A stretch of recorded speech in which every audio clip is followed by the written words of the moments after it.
سیدہ زمیرہ رضی اللہ تعالی عنہ دا د ابو جهل خادمه وه به د کور دغه خدمت کو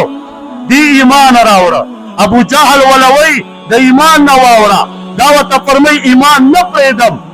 ابو جهل راونیوه او ویې وهله او داسې ووهله چې د سترګو دغه نظر یې لاړه ابو جهل وله بیا پیغور ورکوي وی ګوره زما خدایانو ستا نه نظر واخیست او ته وایې چې رب یو دی اوس د خپل رب نه د نظر تپوس وکړه چې تاله الله خپل نظر درکړي نو سیده زمیره رضی الله تعالی عنه کمرې ته لاړه او سوال یې شروع کړه او رب ته چغې وایي یا ربه تکلیف دی راکو ما برداشت کو یا الله